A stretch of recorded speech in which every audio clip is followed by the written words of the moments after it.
tá num ambiente que o crime é comum, que é aceito, isso também gera um incentivo para aquela pessoa delinquir. E esse assunto de justiça social, de segurança, é muito importante a gente ver assim, qual é o meu papel. Tem casos que a pessoa não cumpre nem 14% da pena, já tá em regime semiaberto. Aquilo que faz valer, que é o importante você ter uma política de educação num começo, no meio e um fim, né? Ver que o policial não é um bandido. O policial é uma pessoa que sai de casa todos os dias com vontade de voltar para casa.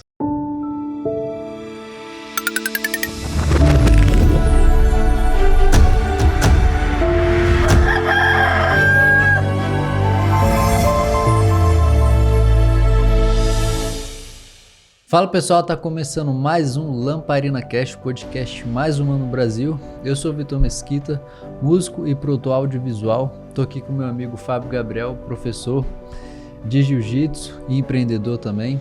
Em um país marcado por desafios complexos de segurança e justiça social, como podemos pavimentar um caminho para o futuro mais seguro e humano? Como as políticas públicas, a educação e a cultura podem ser ferramentas de transformação? Esse episódio não só busca respostas para essas perguntas, mas também uma jornada em busca de esperança e mudança. A gente tem um convidado especial que tem uma história a respeito disso, né? Onde essa jornada para se tornar possível, temos o apoio também da FIBO, a inteligência artificial, que está redefinindo a preparação dos alunos para o Enem. Então, a gente está aqui, só é possível ter esse episódio, esse Lamparina Cast, por esse fortalecimento de outras pessoas, outras empresas que estão junto com a gente. E agora, para nos guiar nessa discussão, vamos apresentar o nosso convidado especial.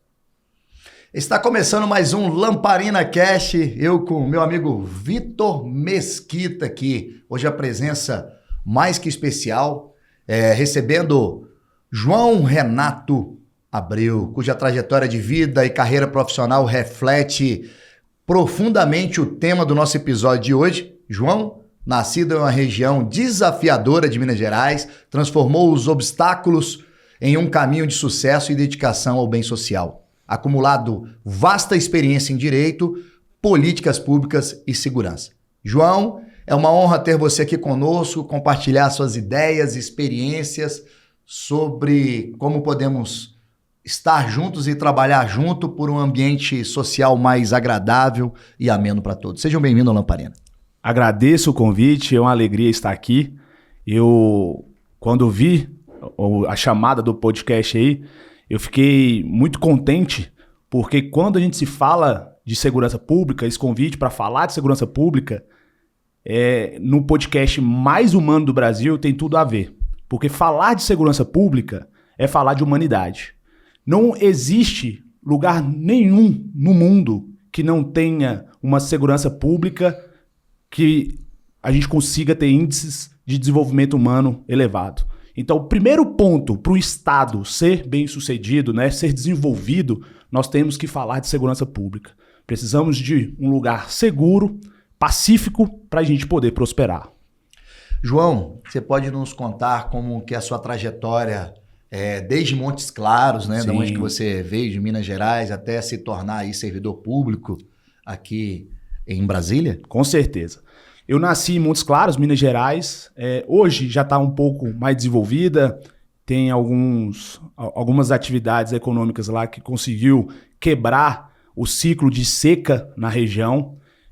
Quando eu era garoto, muito novo, eu vivenciei uma região com pouca estrutura econômica, de prosperidade.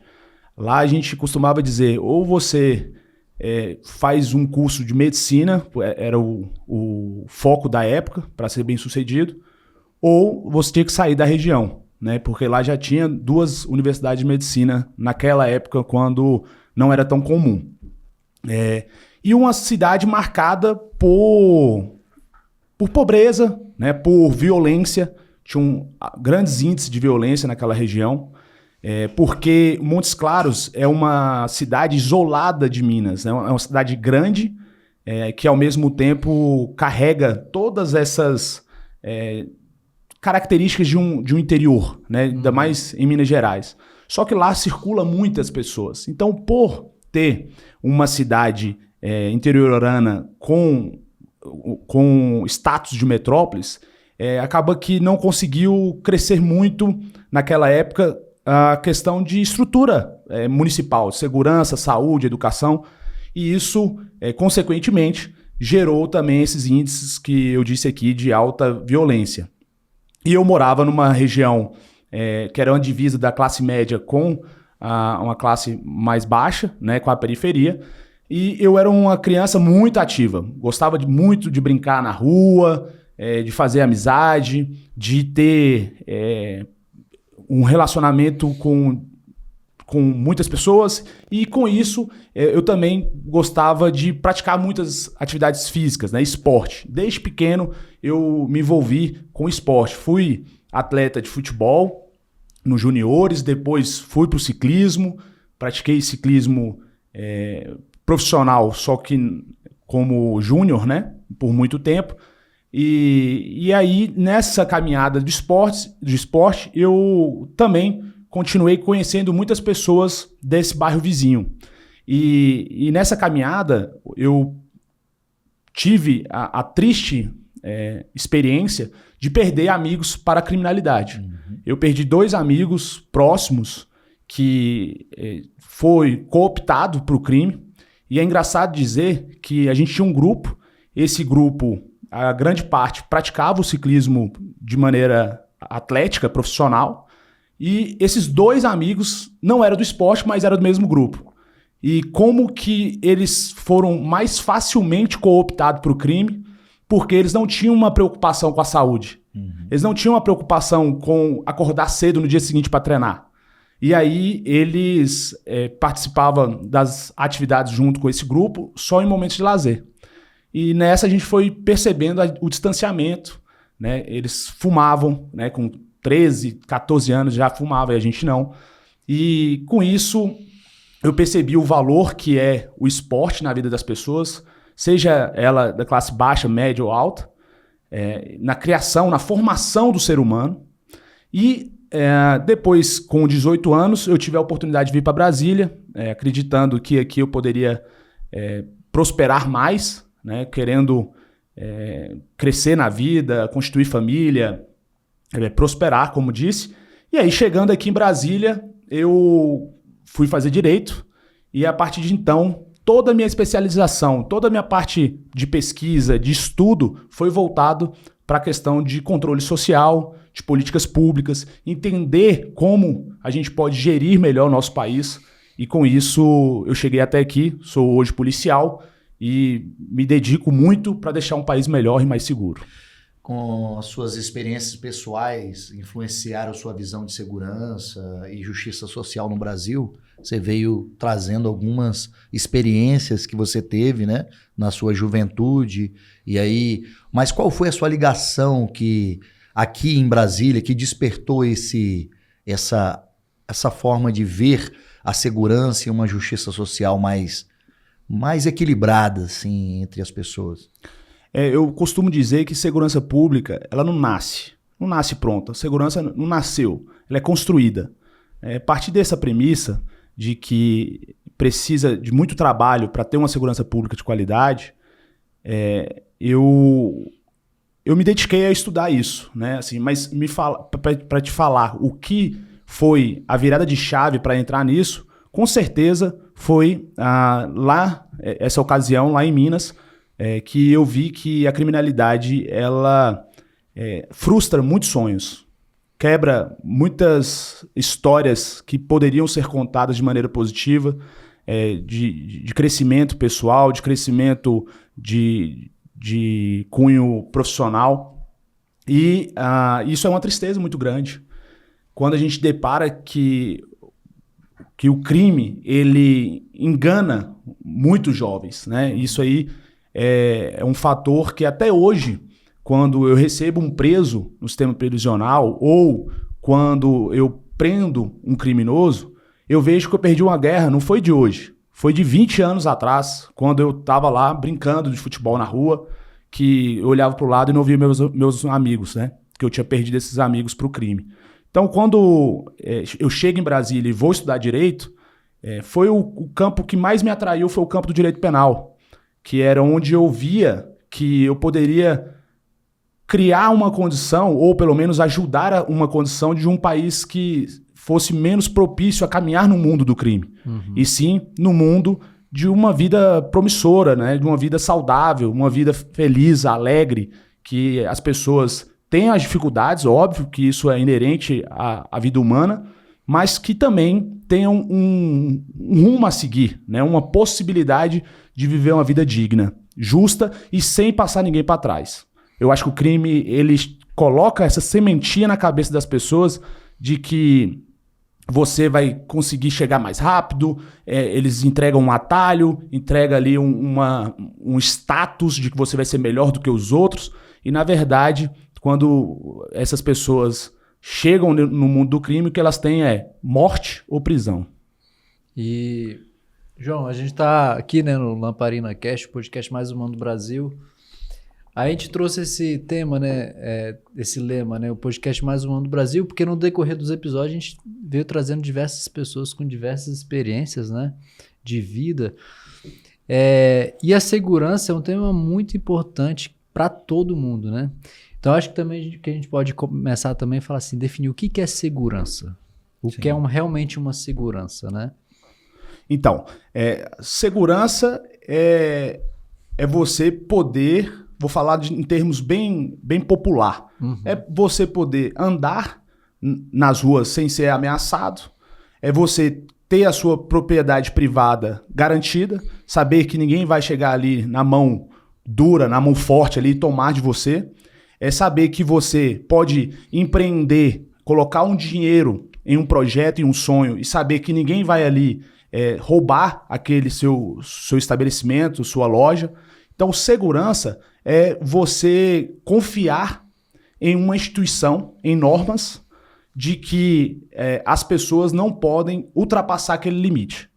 Segurança, ela é a construção social de que você tem limite e que você tem que cumprir aqueles limites para que a gente consiga viver em um mundo mais harmonioso e produtivo, porque não existe riqueza sem segurança. Não existe país que consiga se desenvolver economicamente sem que tenha um lugar seguro para você empreender, né? Então, segurança é viver em paz. E quais são os maiores desafios, né? Você falou de um país rico, né? Para a gente construir o Brasil. O Brasil é um país rico pelas suas reservas naturais, a cultura brasileira é assim, diferenciada ao redor do mundo pela quantidade de coisas que a gente tem, né? O nosso povo é um povo caloroso, é um povo feliz, apesar de viver em situações extremas de pobreza, em lugares que criminalidade muito alta. O que você vê por ser um país continental, quais são os maiores desafios para a gente construir um país mais rico? Perfeito. Mais rico no sentido, né, ligado com a segurança, né? Perfeito. Eu tive a oportunidade de viajar para alguns países desenvolvidos e o que eu mais vi de diferença é que lá a lei é cumprida, né? Lá tem um rigor com as normas sociais. Aqui no Brasil, eu acredito que é o único lugar do mundo que fala essa lei não pegou, como se fosse uma gripe, né? Como se fosse algo... eu vou legislar aqui, vamos ver se pega. Então, primeiro ponto para a gente transformar o nosso país em um lugar seguro é que as leis sejam cumpridas. Primeiro ponto. Para isso, a gente precisa de instituições fortes que faça valer essas leis. E o que mais me traz uma preocupação é a falência das instituições. É uma preocupação com corrupção, com uma politização de tudo. Então, hoje nós vivemos em um mundo tão polarizado que temas tão complexos como segurança é levado no mundo da política. Então, quando a gente vai falar sobre isso, a grande pergunta é: você acha que o criminoso ele é uma vítima da sociedade? Ou você é do lado que acha que o criminoso bom é um criminoso morto? E eu falo, para mim, o que funciona é ter um país seguro, um país onde a gente possa viver em paz. Segurança pública ela é um tema complexo, tem que ser avaliado de maneira holística, de maneira completa, para não ter, vamos dizer assim, remédios para uma doença diferente. Então nós precisamos ser bem certeiro nas políticas públicas de segurança para resolver o fato e não fazer política sensacionalista, levar para o campo de um ou de outro, mas sim do campo das pessoas, do cidadão, né? E aí sim teremos um país que dá certo, um país de primeiro mundo. Você falou uma coisa muito interessante, né?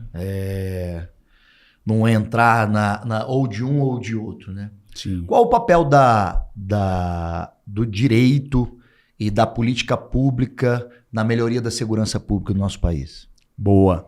A política pública, ela é um conceito que foi criado para solucionar problemas públicos. Problema público é todo aquele problema que aflige a população, seja ele pequeno ou grande, seja ele simples ou complexo. Problema público você soluciona com políticas públicas.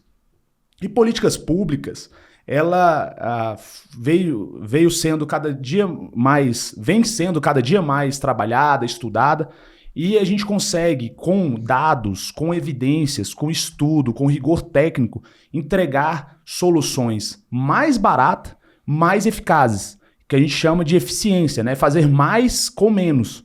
E esse é o fator primordial de uma boa análise de políticas públicas. É você conhecer o problema muito bem, apresentar o remédio certo, na dosagem certa para o problema, e com isso você gastar menos recursos do erário, porque o cofre, né, ele é limitado, então a gente tem recursos finitos e a gente precisa ter boas prioridades. E essas boas prioridades partem dessa análise de políticas públicas bem aprofundada. E vem o direito. O direito é o que rege tudo isso que eu falei, porque como a gente está lidando com gestão, a gestão ela precisa de um roteiro, vamos dizer assim, ela precisa de normas, né, a serem seguidas. E aí entra o direito, o Estado de Direito, que é as normas, as normas balizadoras para realizar uma boa política pública. Porque o Estado, ele pode fazer aquilo que a lei permite.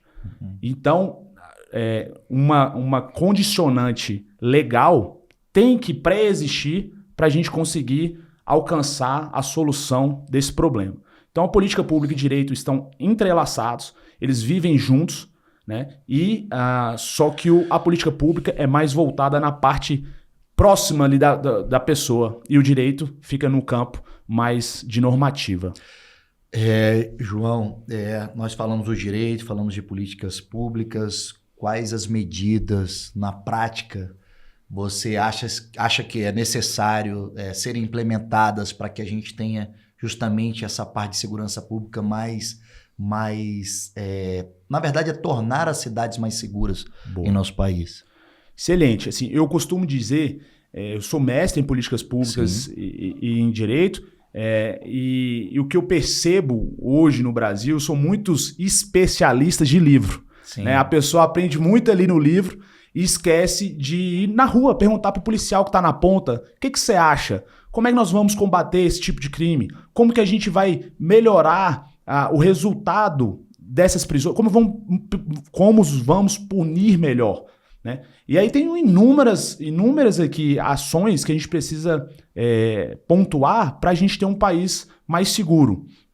Eu digo uma aqui, como que a pessoa que é vítima de um crime, ela precisa sair do local do crime e ir até a polícia. Isso é o primeiro ponto que a gente pode trazer aqui para refletir. Nos lugares sérios, né, os países sérios, os países que levam o combate ao crime de maneira coerente, firme, a polícia vai até a vítima. A polícia vai até o local do crime. No Brasil, não. No Brasil é diferente. Nós temos uma polícia burocrática que fica cada um fazendo um quadradinho que dificulta a solução dos crimes. Nós temos aí números que assustam, porque a gente fala que o Brasil pune muito, tem uma massa carcerária muito grande, tem muitos presos, mas na verdade, se eu não me engano, acho que só 80% dos assassinatos são solucionados. Então, se você analisar profundamente os números, você vai ver que no Brasil a gente pune muito porque nossa sociedade é violenta, mas a gente deixa uma cifra oculta, um número muito grande de crime sem solução, porque a gente não consegue chegar até eles.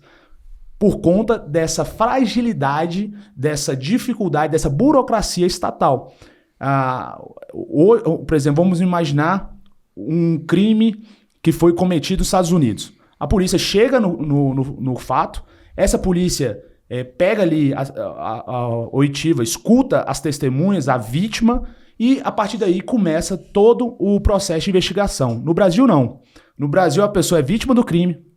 Ela, se ela encontrar uma polícia passando no caminho, uma viatura da polícia militar passando no caminho, ela pode chamar a polícia vai conduzir ela até uma delegacia, e aí na delegacia ela vai registrar a ocorrência, essa ocorrência vai ser redigida por um escrivão, esse escrivão vai passar por um agente, o agente vai declinar para o delegado, o delegado vai começar as diligências, depois disso tudo, que aí começa a pegar oitiva de testemunha, escutar um ou outro.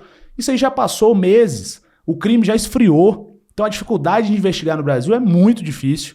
Eu costumo brincar que um crime dentro do sistema prisional, para a gente que está ali vendo o crime, é muito difícil a gente chegar numa solução, porque a gente precisa tirar esse preso dali, levar para uma delegacia, coloca em risco a sociedade, custa muito para o Estado, para os cofres públicos, e depois que a gente vai dar a nossa versão do que a gente viu, a gente nem lembra mais do que aconteceu naquele dia, por conta desse lapso temporal muito grande, dessa morosidade, dessa burocracia na parte de investigação no Brasil. Então, esse é um ponto. Tem vários outros pontos que a gente pode trabalhar no Brasil para ter um país melhor. Só para resumir, uma questão seria a gente possível fazer um ciclo de polícia, né? Um ciclo de uma polícia única. Sim. Claro, com especializações. Polícia penal especializada em estabelecimento prisional, nessa conduta prisional, de custodiar, de cuidar da execução da pena, e as outras polícias cuidando também de cada parte da sua competência, mas a gente ser uma polícia só. Eu defendo esse tipo de polícia no Brasil, que é o que dá certo no mundo. Hoje, mais de 100, a cada 100 mil habitantes, nós temos em média 24 assassinatos, né? De mortes violentas.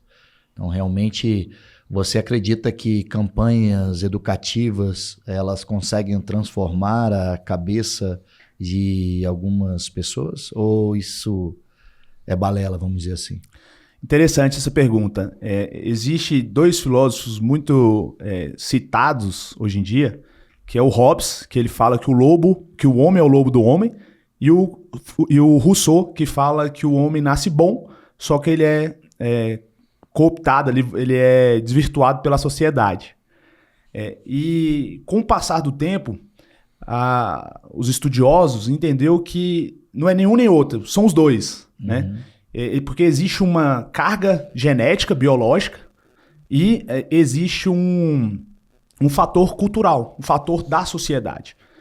Então, com certeza, se a gente trabalhar políticas públicas preventivas, né, como esporte que eu falei, sim, como ensinar empreendedorismo, ensinar civilização, a criança sair da escola entendendo que ela não pode ultrapassar aquele direito do coleguinha, que estamos perdendo a cada dia esse cuidado de viver num meio mais respeitoso. Então, todos esses tipos de políticas públicas podem sim conduzir a gente para um país com menos violento, com menos mortes, né? E o que eu gosto demais de citar são as políticas de esporte, porque foi o que mexeu comigo na minha infância, foi o que eu vi que me distanciou do crime, que me trouxe responsabilidade, que me trouxe uma determinação, uma resiliência com os problemas da vida. Então, até parabenizo, Fábio, pelo seu trabalho, que você muda a vida de muitas crianças, e que eu costumo dizer é que você é focado não na quantidade, mas sim na qualidade dessa transformação, né? Todas as crianças que passam no projeto que você comanda, no projeto Escola Barreto Jiu-Jitsu, têm a vida completamente mudada na forma de visão de mundo, de visão de sociedade, por conta desse cuidado que você tem com essas crianças. Então isso aí para mim é um fator que eu sei que está fazendo muita a diferença da vida delas e das pessoas que estão ao redor. Eu tenho uma pergunta, Vitor, a ser feita, que veio aqui na minha cabeça agora, porque na verdade é o seguinte, você acha que o tamanho, vamos dizer, para as pessoas que possam entender, o tamanho da pena, vamos dizer assim, a pessoa vai, sujeita a praticar um homicídio, a pessoa pratica aquilo, ela tá pensando o tanto que ela vai pegar, eu vou praticar um furto aqui. Não, eu vou praticar um furto não, porque eu vou pegar isso. Não, eu vou usar a arma de fogo para praticar esse furto. Não, eu vou pegar mais tempo ou menos tempo. Você acha que isso realmente vale na cabeça de um bandido, vamos dizer assim, de uma pessoa que pratica esse tipo de crime? Acho não, eu tenho certeza que o rigor da pena ele é um fator dissuasório, né, que faz a pessoa querer ou não cometer o crime, né? Eu falo assim, o fator dissuasório de questão de trazer para o criminoso uma sensação de que aquilo não vale a pena. Tem um estudioso americano, Gary Becker, que ele fala que o criminoso, ele tem, de certa forma, uma calculadora ali na cabeça, que ele faz um cálculo instintivo de que se aquela conduta vale a pena ou não. Então, o que ele era um economista, até ganhou o prêmio Nobel, que ele entendeu que tem um cálculo de oportunidade do crime. Que se a pessoa sente que ela não vai ser pega, ou que se pega, vai pegar uma pena muito pequena e que ele vai ter um ganho muito grande com aquele crime, ele tende a delinquir. Então, esse fator de rigor na punição, ele com certeza influencia na decisão da pessoa entrar para o crime ou não. E tem um fator também de questão social, né? A gente normalizar o crime, né? Tá num ambiente que o crime é comum, que é aceito, isso também gera um incentivo para aquela pessoa delinquir.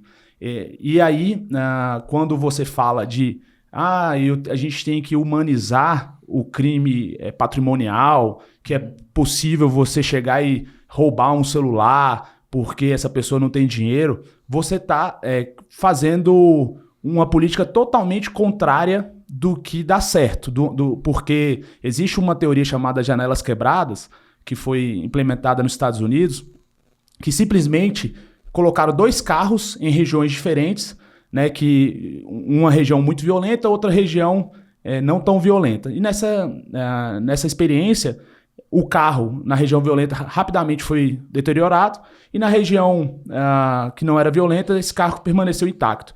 E aí os estudiosos decidiram quebrar uma janela desse carro para entender se aquele fator de deteriorização iria aumentar a desordem naquela região. E foi isso que aconteceu. Rapidamente, o mesmo que aconteceu com o carro na região violenta, aconteceu com o carro na região não violenta. Então ele foi furtado, roubaram todos os acessórios internos, roubaram as rodas, acabaram de quebrar as outras janelas do carro. Isso mostra que a desordem, né, a falta de organização, a falta de controle com pequenos delitos, eles estimulam o cometimento de delitos maiores. Então, você aceitar pequenos delitos, você, consequentemente, vai fazer a sociedade pensar que pode cometer maiores delitos.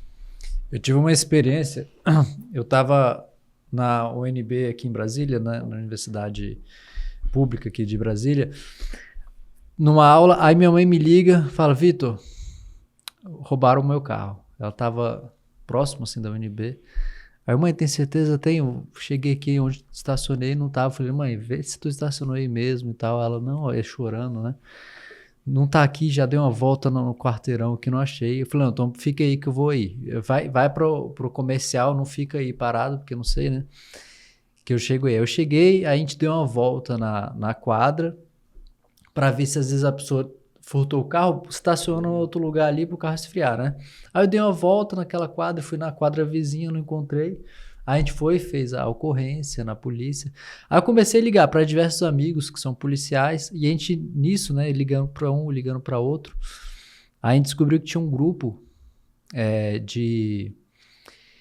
só dos prédios do plano piloto, né? Que quando acontecia algum furto de algum carro dentro do plano piloto, rolava uma comunicação, você mandava os dados do carro e o pessoal via se estava ali na quadra, né? Interessante.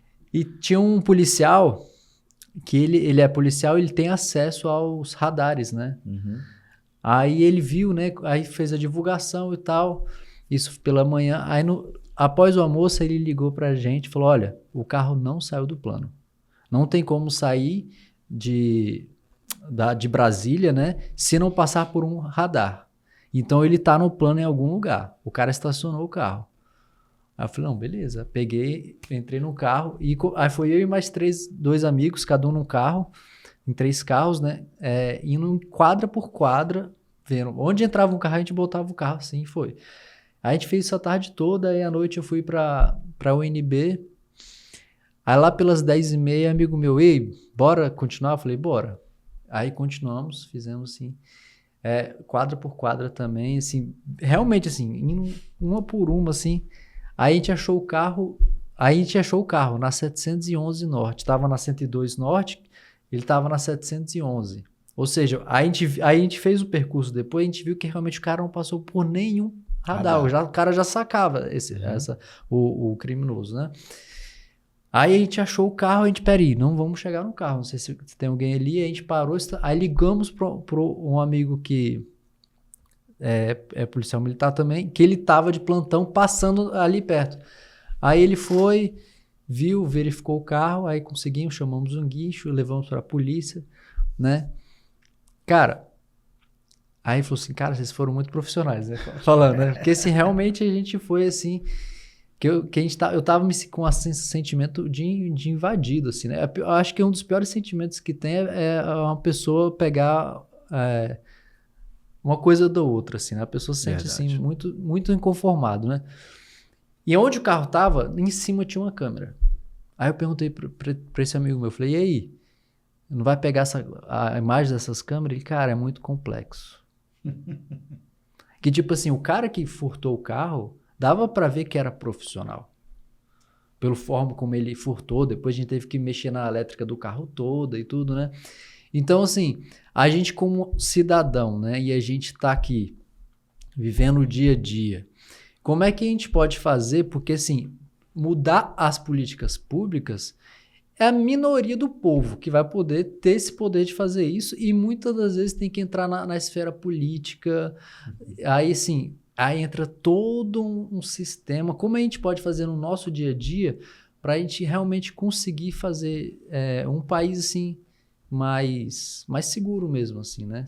Porque assim, eu falo por mim, mas se eu for esperar depender de políticas públicas, cara, não sei se eu vou querer continuar num país que tem que só esperar isso. Eu falo assim, porque eu acho que a política pública é o espelho da sociedade, né? Sim, sim. Perfeito. O que eu vejo é que existem algumas ações para você se sentir mais seguro, né? Uhum. As ações preventivas, pessoais. Então, é você ficar atento, né? Com cuidado para não ficar no local escuro, mexendo no telefone, desatento. São inúmeras condicionantes aqui para você não dar a oportunidade para uma pessoa com má intenção, um bandido. Mas o que eu acho que é mais efetivo são as questões culturais, né? Igual a gente está conversando aqui. Você educar bem o seu filho. Uhum. Você não cair nessa narrativa de narrativa de que criminoso é uma vítima da sociedade, que não é o criminoso, igual a gente falou, é uma pessoa racional. Se a gente achar que o criminoso ele é uma vítima, todo mundo que fosse pobre seria bandido. Isso não é uma realidade, né? Então a pobreza ela tem o seu valor ali na questão de análise de políticas públicas, mas ela não é o fator principal. O principal é a ganância. O principal é o ganho fácil, a baixa pena, né? A aceitação do crime. Isso são fatores que a sociedade tem que trabalhar para não aceitar. Então, um ponto fundamental é cultura. A gente tem que ter uma cultura mais séria no combate ao crime, seja ele pequeno ou grande. Nós não podemos tolerar a criminalidade. Mas só para complementar, achei muito interessante essa rede de apoio. Hoje em dia as redes sociais, e não só as redes sociais, mas a internet trouxe uma facilidade da comunicação. Então, eu acredito muito no poder da cooperação, de um cooperar com o outro, né? Desses grupos, de um cuidado coletivo. Eu sou um defensor de um Estado que ele seja enxuto e ele seja mais leve para a gente pagar menos impostos. E acredito também que o segredo vem da iniciativa privada, vem das pessoas. Então, eu acredito muito no poder dessa cooperação, dessa facilidade de trocar informações um com o outro para a gente conseguir vencer essa violência que cada dia cresce mais, infelizmente. Você falou uma coisa importante, né? A iniciativa dos entes privados, né? Hoje em dia, só fazer um adendo, que o projeto, como foi falado aqui, é um projeto de transformação que eu, junto de outras pessoas, trabalhamos. É um projeto de inclusão social, seja ele no começo, no meio e no fim. Ou seja, bem resumido, a criança entra, tem todos os benefícios, tem a parte de alimentação, que a gente tem que prover isso, né, que são crianças que necessitam, tem a parte de necessidades e apoio médicos e odontológicos, tem a parte... E aí a gente já começa a incluí-los na parte, vamos dizer, o começo, o meio e o fim, que seria a inclusão eles como monitores nas aulas comerciais e bem como também incluí-los na faculdade, que aí você já ensinou os meninos a pescarem e com isso você pode... Mas tudo isso acontece com entes privados. Eu não tenho ente público, não tenho participação pública, muito pouca participação pública. Hoje nós recebemos até hoje poucos políticos lá para conhecer o nosso trabalho especificamente. E o que a gente faz são apoios de pessoas, empresas e pessoas que veem realmente acontecendo, né? A gente conversou há um tempo, né, João? Mas por que você não mostra justamente... Eu mostro o bonito da história. Sim, sim. Os meninos com bons kimonos, alimentação, as viagens que eles fazem. Por quê? Para ver que o dinheiro está sendo bem gastado. A verdade é assim, não se precisa de muito, né? Eu vejo isso muito importante, a gente salientar e fomentar aquilo que faz valer, que é o importante você ter uma política de educação, a parte de um começo, no meio e um fim, né? Eu acho que isso é muito importante. É isso mesmo, assim, a questão da cultura, né, que eu falei aqui, de você fazer ações pensando no futuro, né, de como mudar a realidade que não é boa para ninguém aqui no Brasil, né? Essa violência, a gente parece que a gente está vivendo em guerra, né, o número de mortes que a gente tem, e a gente percebe que o Estado ainda não conseguiu dar uma resposta à altura do número de violência no Brasil. Um dos fatores que eu gosto de trazer e é importante trazer nesse podcast, que é o podcast mais humano do Brasil, é a questão dos direitos humanos. Em todos os lugares do mundo, que eu gosto de salientar, todos os lugares que eu falo assim, sendo mais pontual, nos lugares que a gente pega de referência, que são os países desenvolvidos, o direito humano, ele é o direito do humano. Ele é direito de todos. De todos. E o que a gente percebe no Brasil é um desvirtuamento dessa ciência, porque ele é focado apenas na condição humana do preso, que é importante. Nós temos que cuidar dos nossos presos. Tem uma frase que marca muito, que é: um país grande, um país desenvolvido, ele é medido como a gente consegue tratar os nossos presos. Então, não existe lugar que dê certo sem que a gente tenha uma pena humana, né? A gente não pode tratar o mal sendo mal. A gente não pode combater a criminalidade sendo criminoso. Então, a polícia, quanto mais humana, quanto mais o tratamento for mais digno, mais a gente vai conseguir fazer um país que devolva esses criminosos melhor para a sociedade. E aí que entra um direito humano que ele tem que ser completo. Ele tem que cuidar da vítima, ele tem que cuidar do policial, ele tem que cuidar também do criminoso. Mas no Brasil a gente tem uma cultura de que o direito humano ele não pode defender a vítima, que ele não pode defender o policial. É raro a gente ver algum especialista em direitos humanos suscitar isso, falar como que a vítima está, né? A pessoa que foi furtada o carro, como que ela está? Qual que foi o dano psicológico dessa pessoa? Como que a gente vai trabalhar para minimizar esses danos? E, infelizmente, a gente não tem isso no Brasil e é importante a gente citar. Então, você falando isso, eu lembrei de uma história. Já conversei muitas vezes com alguns amigos, mas alguns falaram, cara, você foi doido de ter feito isso, etc. E tal. Mas você falando isso, né, do direito humano, né, da vítima, né? Uma vez a gente estava participando de um festival musical com a minha banda e tal. Aí eu tinha recém tirado carteira, aí a gente estacionou o carro, meu pai tinha aquele Santana Quanto, né?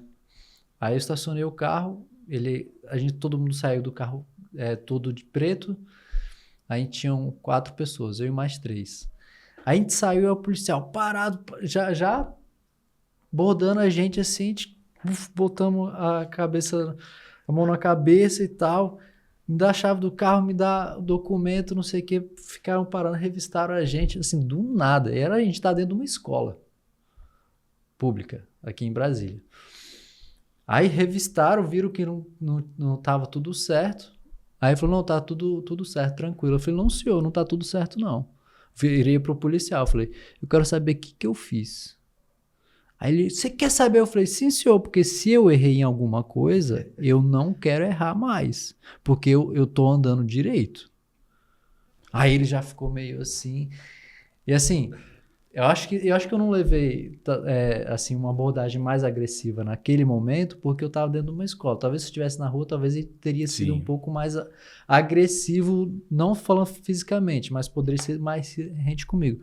Aí ele viu que eu me posicionei, aí ele explicou, porque ele era um local onde tinha muitos crimes e etc.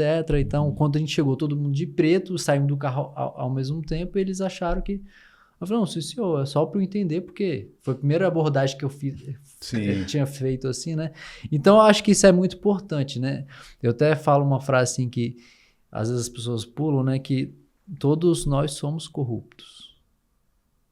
Ainda. Porque todo mundo ainda tem um pouco de inveja, ainda tem um pouco de orgulho, um pouco de ciúmes. Então, assim, às vezes a gente fica falando, porque político tal é corrupto. E a gente, o que a gente tem? Quantas vezes a gente faltou com a verdade em algum momento? Com um ente querido, com um familiar, com um amigo, que a gente deixou alguém na mão pela nossa conveniência, né?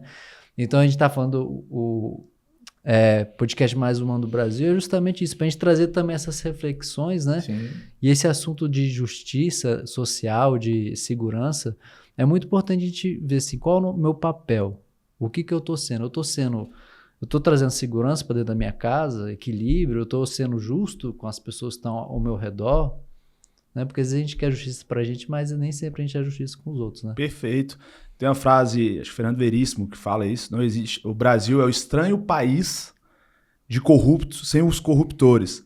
A gente gosta de apontar o dedo para os corruptos, falar, esse cara é corrupto, e aí você tá furando fila, e aí você tá parando numa vaga especial, que não é para você. Você tá ganhando alguma vantagem em uma situação que você tá deixando a outra pessoa para trás, né? Isso é o reflexo de um Brasil de jeitinhos.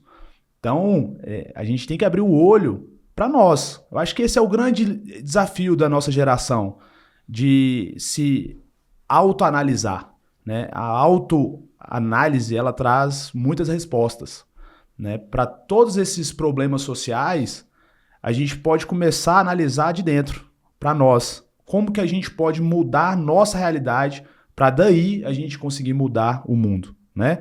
Mudar em casa, né? Atender melhor uma pessoa que precisa, estender as mãos. E aí, com passos pequenos, a gente consegue fazer algo grandioso.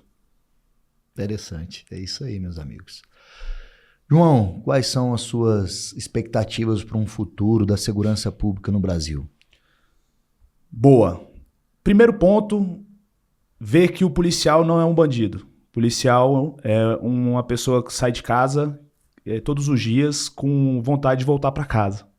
É um pai de família, é uma mãe de família, é uma pessoa que tem medo, que tem sonhos, que tem alegria e que a todo tempo está colocando sua vida em risco em prol de um povo, da sua nação, da sua vizinhança, dos seus amigos, da sua família.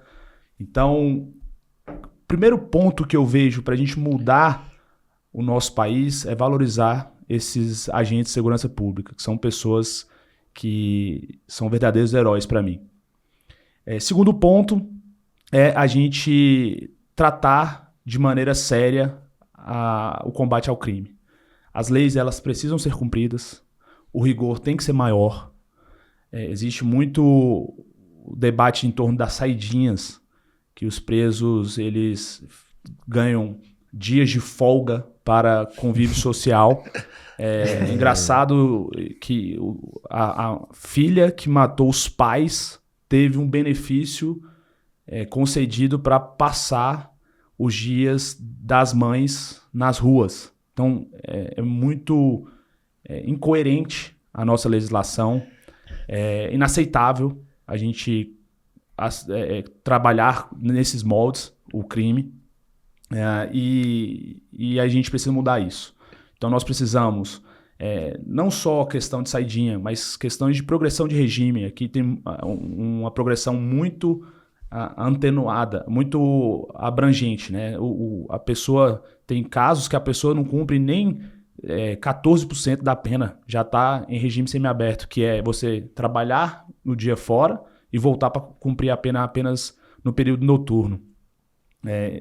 Países desenvolvidos, gosto de citar, porque assim, não quero trazer muitos termos técnicos, mas jogando no geral, as coisas que são feitas para dar certo são feitas de maneira diferente. Então, as pessoas cumprem pena lá, né, nos países desenvolvidos. Eu gosto de citar Nova York, 90% em regime fechado. Aqui no Brasil, nós temos uma decisão do STF que fala que se não tiver casa de albergado para fazer a progressão de regime ou não tiver estabelecimento adequado para aquele tipo de regime, a pessoa vai para o regime mais brando. Então, ele já pula do semiaberto para o aberto. Aqui sempre a gente privilegia o criminoso e não a sociedade. Esse seria o segundo ponto, a gente ter um combate mais rigoroso com o crime. E terceiro e último ponto, a gente trabalhar essas políticas de prevenção, né? Melhorar nossa educação, que não é adequada. A gente investe muito em ensino superior, mas esquece do ensino básico. Quando eu falo isso, estou falando de políticas públicas, de recursos públicos direcionados para a educação. E também a questão do esporte. Aqui em Brasília, a gente tem iniciativas grandiosas do setor privado como a sua. Gosto sempre de falar, de frisar, porque a gente precisa estimular mais projetos como esse. Mas o que eu percebo é que na esfera pública a gente não tem tantas iniciativas parecidas. E aí eu finalizo falando que a gente precisa cuidar do hoje pensando no amanhã. Então a gente precisa começar a trabalhar para a próxima geração, para a gente ter uma geração que não ache o crime normal. Você falou uma coisa interessante da educação, a educação ali, né, da criança, né, não superior, né? Até 2006 não era obrigatória nas cidades e municípios ter educação básica. A primeira educação ali, né, até o ensino fundamental. Não era obrigatório. Se o município não tem condição de ter escola, tá tudo certo. Ele não tá... A partir de 2006 é obrigatório. Ou seja... Perdeu a parte principal da formação do ser humano. Assim, pelo menos hoje em dia já é obrigatório. Ou seja, teve que se tornar obrigatório para ter, né? Assim, mas eu acho que a gente está caminhando, como eu falei no início do episódio, acho que o Brasil é um país de potencial, né? Acho que a gente também tem que ter esperança, né, no nosso povo, na gente mesmo, para a gente poder ter um país mais seguro, um país mais rico, para a gente poder viver melhor, né, com qualidade, né? Quero agradecer, João, pela oportunidade de estar aqui no Lamparina Cast, né? Vocês já se conhecem há um tempo? Primeira vez que eu estou conversando? O João, eu conheço há um tempo ele, né? Inclusive é faixa preta também, jiu-jitsu. Já tem livro escrito. Seu livro, João, você não falou do seu livro. Verdade. Fazer um merchan. Eu tive a alegria de escrever sobre um projeto de lei que infelizmente não foi aprovado. É um acordo de culpa que viabiliza o réu reconhecer sua culpa e já ir para a parte da pena, né? A gente tem hoje no Brasil um processo lento e que demanda muita burocracia para chegar no final, e isso custa muito para os cofres públicos, cria um caos na execução da pena, porque grande parcela hoje dos criminosos no presídio são de presos provisórios, que não tiveram a sua condenação ainda estabelecida. E com esse acordo de culpa, nós pegaríamos os casos que já estão maduros, né, que já estão prontos para ser julgados, e tiraria essa parte burocrática, abreviaria esse procedimento e já iria para a pena. Isso foi debatido no Congresso Nacional como um instituto conhecido nos Estados Unidos, chamado plea bargain, só que esse instituto do plea bargain, ele tem muitas críticas, porque ele é muito amplo. A polícia pode começar essa negociação no começo da investigação. E aí existe uma barganha muito forte. A polícia pode fazer uma acusação maior do que a devida, e isso causa muitas injustiças, né? Inclusive, quem tiver curiosidade no tema, existem vários documentários no Netflix falando a respeito do plea bargain. E com essa confusão dos parlamentares, o Instituto ele foi levado para um debate que não era real. E aí eu escrevi um livro para fazer um estudo de caso, contando como foi debatido essa proposta e como que a política pública ela é desvirtuada no campo político, no campo ideológico. E aí esse livro aí deve ter umas 250 páginas, bem técnico, apontando como que a gente pode fazer uma legislação mais eficiente, mais eficaz na prática. Como que a gente pode, de fato, fazer uma lei que muda a vida das pessoas, né? Meus amigos, esse é o nosso Brasil. Podcast mais humano, né? Nós somos seres humanos, igual foi falado aqui. Eu me sinto, às vezes, um zoológico dentro de mim, né? Eu ouvi um amigo falando isso, achei muito interessante. E dentro do zoológico tem muitos bichos, né? Que às vezes a gente coloca para fora uns leão, outras vezes umas cobras, outras vezes uma coisa mais mansa ali, né? Bicho preguiça. Bicho preguiça. Então é muito interessante aí, seres humanos, uma satisfação tê-lo aqui, nesse episódio aqui. E há tempo que a gente tinha marcado de trazê-lo e essa oportunidade chegou. Que coisa boa. Muito bom. Quero agradecer o convite, muito proveitoso esse nosso bate-papo. Eu sou um fiel fiel participante aí, acompanho vocês, né? Acompanho vocês em todas as plataformas, escuto vocês até no Spotify, bota ali no carro, fico escutando. E chegar aqui e ter essa oportunidade de falar um pouco sobre o que a gente vem estudando e vivenciando na prática, na segurança pública, é uma alegria. Espero poder ter contribuído e com essas singelas reflexões aqui, a gente deixar um país mais seguro e mais humano. Muito obrigado, João Renato, pela oportunidade também. E falando de educação, né? Eu acho que a educação é a chave mesmo para a gente poder transformar e ter novos horizontes, né?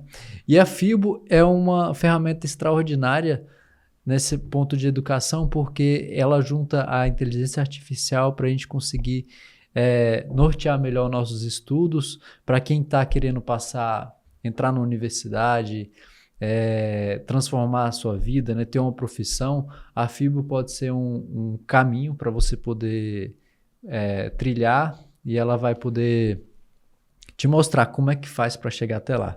Então, queremos agradecer. A FIBO é o nosso apresentador aqui do Lamparina Cast, e agradecer você que está nos ouvindo aqui diariamente, semanalmente nos episódios. Se inscreva no nosso canal, aperta no sininho, compartilhe com os amigos e comenta aqui como é que você pode fazer hoje para você viver num ambiente mais seguro. É isso aí. Lamparina Cast em todas as redes sociais. Entra lá, segue a gente. O Lamparina fica aqui na capital federal, no coração do nosso Brasil. É com você, Lamparina. Valeu.